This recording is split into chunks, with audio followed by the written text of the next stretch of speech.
Hey, this is Brenda Meller back again today for our LinkedIn profile mini audit. And today's very special guest is Angie Cox. Hey, Angie, how are you doing today?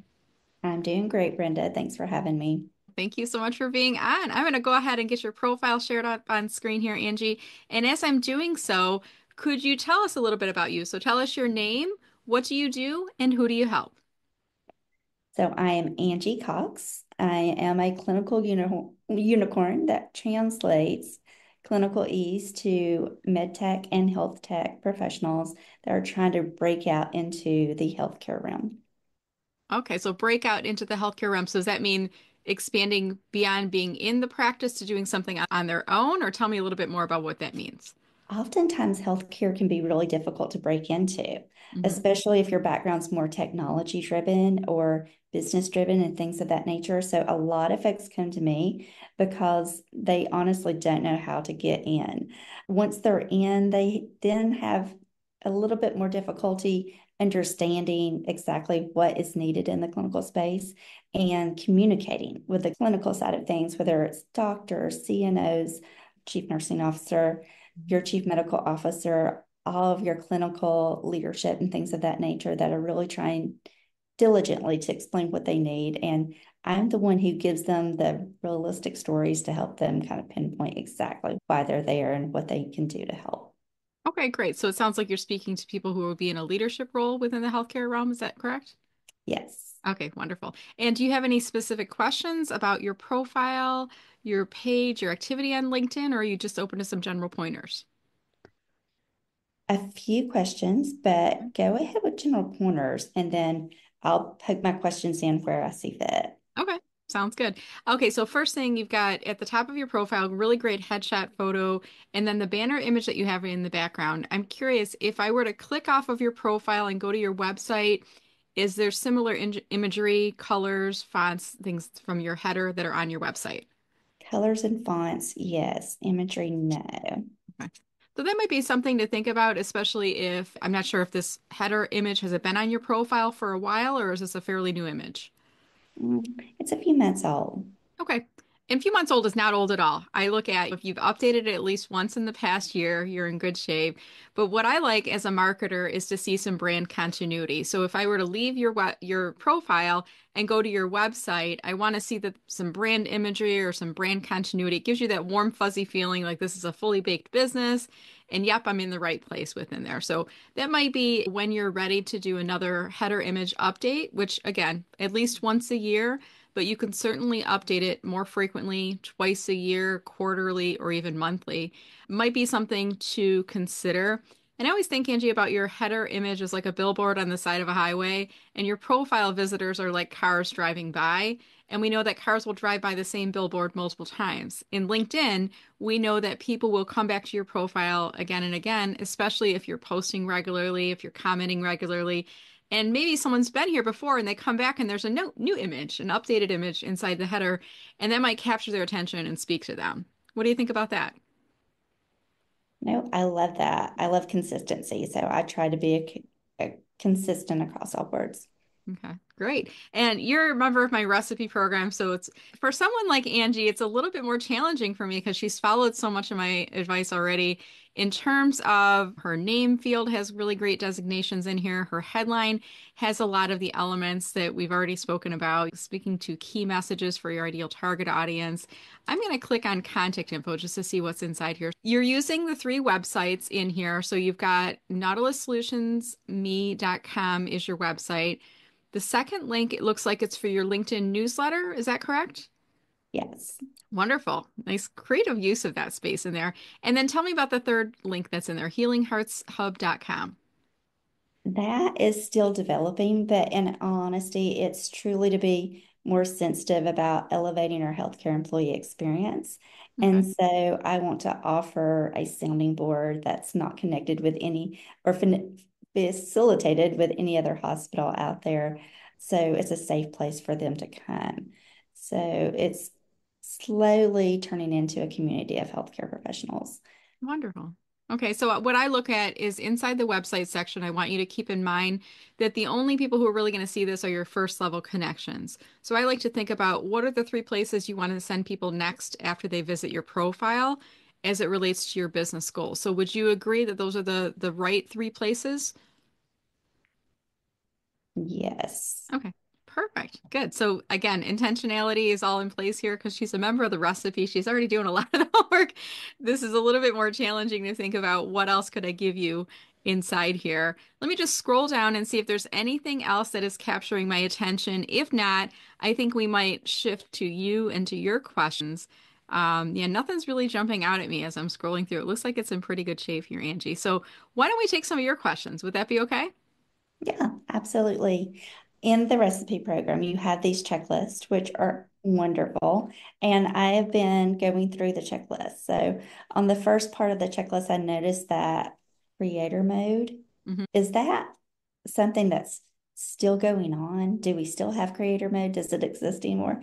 Or was it something old that was Yeah, taken? that's a great catch. And I'll go back through to make sure that the checklist links are now updated because creator mode has been retired. I think it was actually earlier this year that LinkedIn made that decision to discontinue creator mode as a setting per se, but a lot of the features that they gave access to within creator mode are still on LinkedIn. So for example, when you turned on creator mode, the follow button became your default. That still exists. So if you turned it on, it's still set up that way. And they also give you access to some of the other LinkedIn services and solutions, LinkedIn Live, LinkedIn audio events, etc. By the way, audio is being retired soon as well. And they also gave us the ability to add hashtags to the top of our profile. That no longer exists as well. Unfortunately, it looks like you've got a copy of a checklist that I haven't updated yet. I'll double back through that, but you are correct in that creator mode was something that LinkedIn used to have, but yes, it has been retired. Okay, great. Now, something a little bit unusual about me is even though I am an independent consultant with my own business, I also have a part-time job on the side. So you see Introba Hmm. listed there in my Yep. section, yes. Hmm. And then you'll see it in my about section as well. And Okay. I wanted to see if that makes sense. Okay. Are they are aware at Introba that you have your own business as well on the side? They are. So there's no need to hide it. I sometimes I have people that will work a side hustle or we used to call it moonlighting or something on the side in the weekends and things like that. As long as there's not a conflict of interest to show it on your profile, what I always recommend is that you speak to your primary audience first, which may have some overlap in both groups, but sometimes the primary audience in your case might be for your own business, and your secondary audience might be for the part-time employment that you hold on there, or it might be reverse order. So I want you to think about which is your top priority. Is it Nautilus Solutions or is it Introba, would you say? It's a difficult call. Yeah. Just because both of them are revenue streams that I'm currently hoping to continue on. In the perfect world, I would want a full-time position within Trovo with Nautilus on the side as another revenue stream, and then Healing Hearts Hub as a membership with another revenue stream. So I'm really trying to build my brand out and Mhm. expand my reach for sure. So it depends on the day and the time and what's going on. If I'm currently promoting for Nautilus Solutions, then Nautilus would definitely be in the forefront. Okay, so what I might suggest, and let me just click to refresh your profile and we'll look at your about in the collapsed view, is in the first four lines, what I would do is think about the common denominators or the things that are the same about Nautilus and Introba. And in the first four sentences, describe that. So it might be on a broad level, I help clients and team members to achieve their business goals, support their healthcare journey, and I'm just making this up as I go along. So talk about the things that are common themes with all of the audiences that you serve, both as an employee and also as being self-employed. So that might be the first paragraph. And then the second paragraph, if you're on the fence about it, I would say let's put the employer, even if it's a part-time employee, let's put the employer second because you can't go wrong with that approach, especially if your hope might be to move into a full-time role with that organization, and then put Nautilus in the third position. So I think what you've got there is a great starting point. I might just suggest adding in an intro paragraph. What do you think about that? No, that's great. And Mhm. the intro paragraph is the paragraph about the commonalities between the two. Yes, Is that correct? exactly, exactly. Awesome. I was writing that down too. So great. Yeah, you're welcome. Yeah, any other questions before we wrap up for today? Not really. LinkedIn is definitely something I have been engaging on and working on for quite some time. The one great thing about your program is it actually helped me, encouraged me to remember to post more often. Hmm. So I'm trying to do a post every Monday for Monday motivation and then Wednesday win. And those are different just to keep me posting, but then finding the right things to post. Do you have an idea of how long should you spend creating and crafting your post? I could get lost in this and spend hours, and I just don't have hours to spend. Yeah, I would say I don't want you spending hours creating a post. I think it depends on the individual. If you're resharing an article, like maybe you find an industry article that talks about motivation in the last 2 months of the year, for example, and you're resharing that, it may not take you more than 5 or 10 minutes. You click on the share link, you add in some setup text, and you click on publish. As opposed to if you're creating like a custom video, it might take you a little bit longer because you're doing some editing, creating a thumbnail, things that go along with it. But I don't want the time commitment to be a hurdle. So if I were you, what I would do is if Introba, are they active on LinkedIn? Do they publish posts from their company page? I believe they do. Okay, so I might suggest like once a month, and if you're posting on average twice a week, so let's just say in a month there's 4 weeks, a total of 8 posts. Let's say that one of those posts you do a repost with your thoughts from your company page. That helps to support your employer. You don't have to find the content. It's already something that's published out there and republish that out. And then for the other posts, what I might do if I were you, Angie, is just spend an hour when you have some free time and just brainstorm different ideas of things that you could post. Because I feel from what I hear from many of my clients is the biggest struggle is coming up with what to post.